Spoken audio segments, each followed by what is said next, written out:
Hey everybody, Wyoming James and our gal, Powder River Mandarin, checking in day number 37. Day number 37 out here in the pasture. Now, I have to make a confession.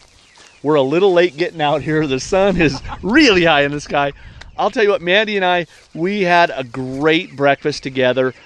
We just dilly-dallied around. Then we went to the feed store to get feed, and they didn't have feed sitting there on the shelf, so we had to let them go in the back and find it in the pallet, and it was buried in the pallet, so they had to unstack the pallet so that we could get our feed to come out and feed the birds. So we're later in the morning. The birds are probably losing their minds as far as hungry. So here's the plan. We're going to turn them out, and we're going to let them spend some time out in the pasture right now. So Mandy is the gate man, and she's going to open up the gate. What are you thinking? We're thinking we might do a little separating.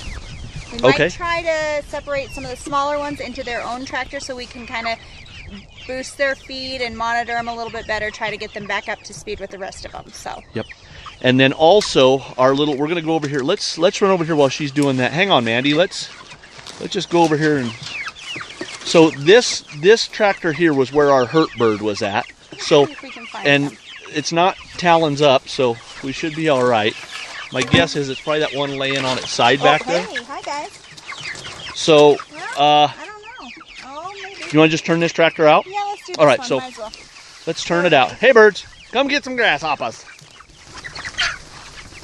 Do you see him? Which one's hurt? Not yet. It's on its left hip. Got him.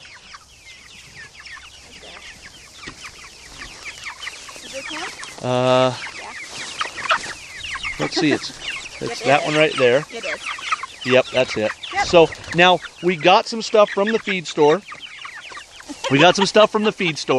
That is, it's like a pine sap and mix of stuff that we're gonna just smear that on there, and hopefully that lets that bird heal. So, and then we'll keep an eye on it. So now there's, as Mandy was saying earlier, I'm just going to babble for a while. So as Mandy was saying earlier, what we're going to do is we are going to let all the birds roam, and then as we move the tractors and put the birds back away, we're going to try to put small, medium, large birds all in one. So we might only put the small birds away back in that tractor, and then the medium-sized birds in the middle tractor, and then the largest birds in the left-hand tractor. So that's kind of the idea, because we're going to want to start regulating the feed so that the smaller birds can catch up with some of those bigger birds.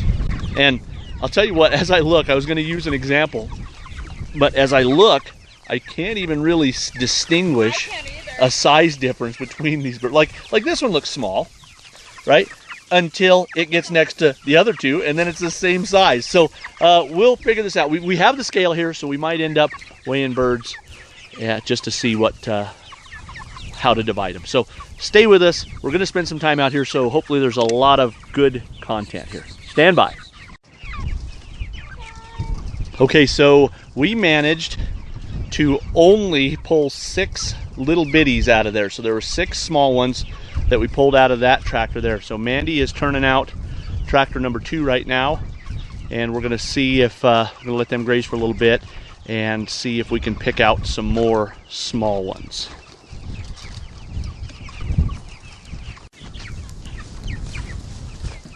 All right, so we've got 2 of our 3 tractors moved. Look at those birds fight for that grasshopper. So we've got 2 of the 3 tractors moved.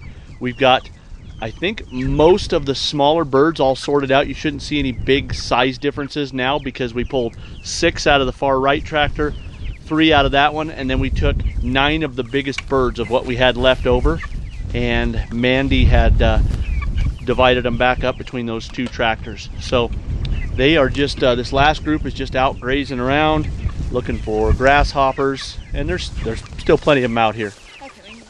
So I'm just kind of waiting for these guys here and that lone bird to get out of the way so that we can, Mandy's going to help us out, but so that we can move that last tractor, and then we can They're like, hey, how do we get to the water? And then we can get all these birds put away, and then we'll come out and see these birds again this evening. Yep. Okay. I'll hold it. They'll probably come over here if I hold it. Okay, this is our lefty. We call this the Lefty Miller shot.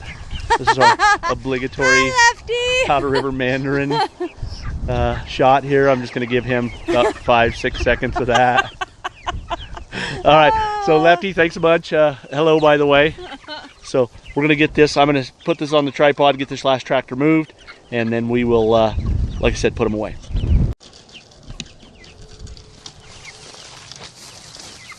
You're on your own on this one. I'm water holder.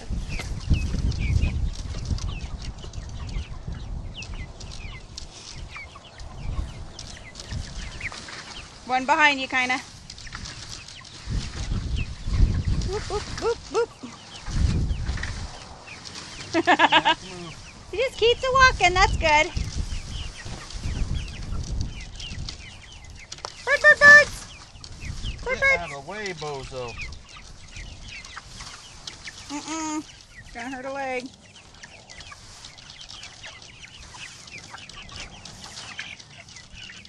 Have you learned your lesson yet? Ah.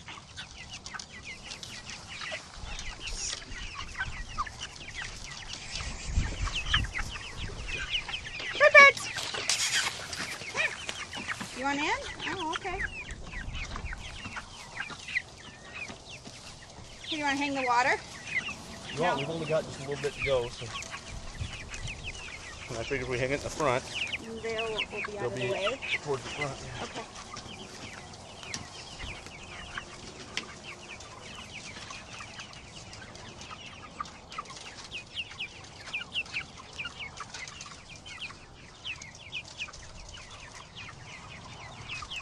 Actually, that worked out all right. No, you gotta get in there. You're gonna be in. You can't just keep. All right. So as I told you earlier, we picked this up from the feed store. It's actually called Pick No More. Pick No More cover-up lotion. It's made by a company called Rooster Booster. Love the name. Shout out to Rooster. So it says basically it's for external use only. It has water, methyl anhydrolate, tea tree oil, calendula, and aloe vera. So a couple of those I know what they are, but now here's the thing.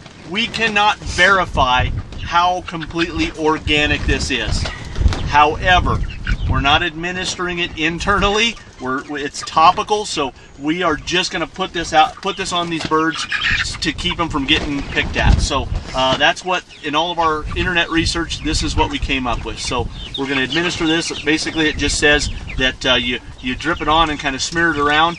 It'll create like a scab, a barrier against infection and the other little birds so around here. So let me make sure it's shaken, not stirred. This is going to hurt a little bit.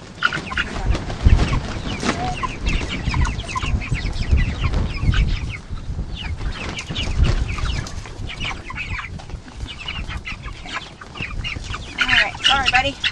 Okay, so that was the one with the worst of it. So now a little patch. Now what we're hoping is that this one's not near as bad. Go ahead and show the camera there. Okay. A little spot. This one's just got a little spot on it.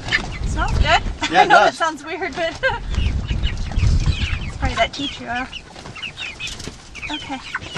Got plenty of it on it. Okay. So the way I figure it with stuff like this is if a little does a lot of good, a lot ought to do a whole bunch of good. So that's where we're at. So we've got these two birds. They're treated. We'll check on them this afternoon. Just see how they're doing. Hopefully they can fight off any infection or anything like that. Again, I don't want to euthanize any of these birds, but I would rather just take them out of here than have them suffer. So that's it. We're done chicken doctoring for now. All right. So while we were doctoring those two birds, this is that same middle tractor yesterday that we had the slow movers in. Now today we could only pick out one of them. The other one seems to be moving around. We can't find the second one that was slow. So maybe it got maybe it got hydrated, whatever it was. So now this one that Mandy is holding is just moving really, really slow. Now the thing I'm noticing is on these birds that are moving slower, their comb and their feet are really pale. So this one is here. Let me see if I can come in real close here. And you can just see how pale that one is versus, say, this one right here. And see how its feet and are. Look how pale the feet are versus the yellow on some of those other birds. So here's what we're going to do. We are going to break the law. We're going to take this bird that Mandy has back to the garden, put it in there with our other 6 birds. So shh, don't tell the city, but we're going to have 7 chickens in our garden. We're rebels. So anyway, so we're going to take this one back, give it its own electrolyte, and hopefully get it nursed back to health. As I told you guys early on,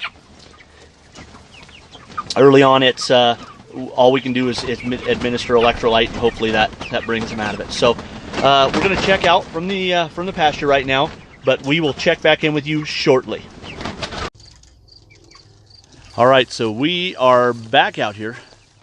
Evening number 37, I think. I don't know, kind of lost on the days. Our little friends here, you can see some of them are still feeding, but most of them are just kind of relaxed and laid out. Still got some taking their turns at the feeders, but everybody seems to be doing all right. So we'll probably get into this middle one. We'll probably get into all of them. We're probably gonna have top off. Wow. We'll probably have to top off the waters because it looks like, yeah, we just filled that one, and that one's only got about a quarter in it. So we will refill these waters, and then we'll check on those 2 birds in the middle tractor that we administered that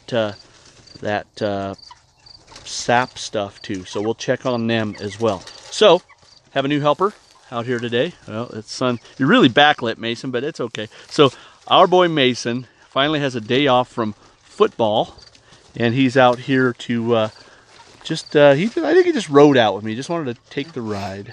So he had a great football game yesterday. Got his first touchdown of his high school career up there in Campbell County, up in Gillette. So I don't know. I think there's probably only one school that I'd enjoy seeing him beat more, and that's Kelly Walsh. But I mean, if he's going to beat somebody, I hope it's Gillette. Maybe Sheridan. You guys need to beat Sheridan. You know, your brother. Sheridan's a tough team. Yeah, you know, your brother from 7th grade, all the way up to, no, do they play football in 6th grade, or is it still midget football? Still midget football. Okay, so 7th grade all the way through your brother's senior year, they never once beat Sheridan. Never. Yeah. And then, of course, they lost a heartbreaker in the 1 year in the semifinals, and then the other year they didn't even make it that far, did they? So, but anyway, so yeah, so beat Sheridan. Yep, that's the one goal. So okay, so we're gonna check these waters and everything else, and then we'll get you guys caught up just shortly. Stand by. Okay, so this happened last year, and it's happened again. The hose has fallen all the way down into the water tank, but Mason's giving me some new features. So we got a piece of wire here, and he's getting it fished out. Oh, we got it. Oh, look at that. All right, so Mason was my savior on that deal. It's about half full, so there was no way we were going to pick it up and dump it out like I did last year. So thank goodness that I carry plenty of wire in the old cobalt blue panty dropper, because we were able to fish that hose out of there. Good job, May. Thanks. So now he's going to we're gonna watch Mason struggle with this siphon business. Hang on just a second. Let's adjust the camera. Let's back up a little bit.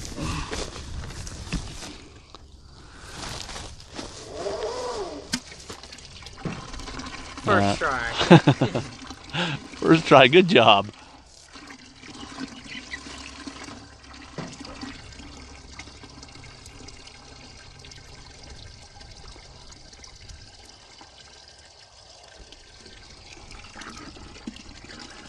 Okay, so we're gonna see if the kid can go 2 for 2 here. Oh, look at that. There's just too much water in there. Need to make it more challenging for him. Ladies and gentlemen, can he go 3 for 3? Let's see.